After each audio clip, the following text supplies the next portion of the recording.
กคนมาเบิ่งกันกุหลาบสวนกุหลาบงามงามพี่น้องมาเบิ่งนี่ด้านหน้าพามาชมสวนกุหลาบเด้อทุกคนเห็นบ่งามบ่กองเหน่งค่ะงามงามทุกคนเบิ่งมาเด้อ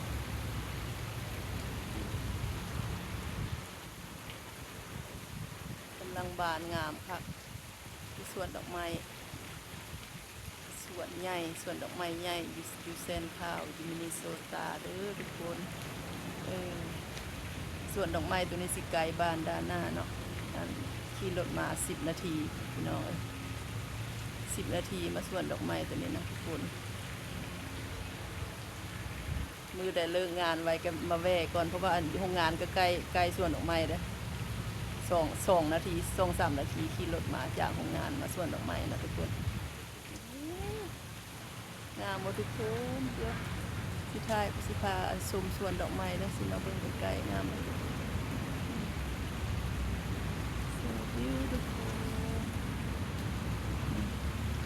สีขาวกับสีบัวสีขาวกับสีบัวพี่น้องงามงาม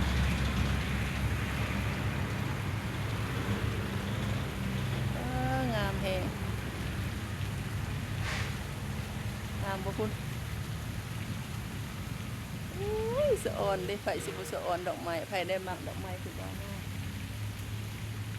เห็นดอกไม้งามๆมันป้าบ่ได้ทุกคนเอ้ยเบิ่งพุ่นนะงามอีหลีเด้อกำลังบานงามถ่ายใกล้ๆให้ดู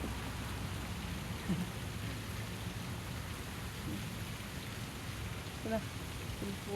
วอยู่งามคักเนาะงามอีหลีทุกคนงามด้วย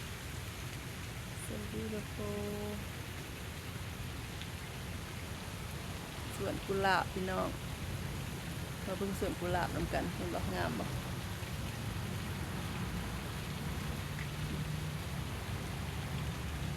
มีอันสีขาวกับสีบัวเนาะเพิ่นปลูกซับกัน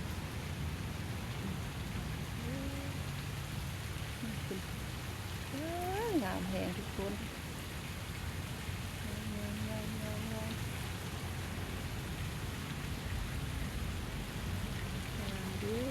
งามดิ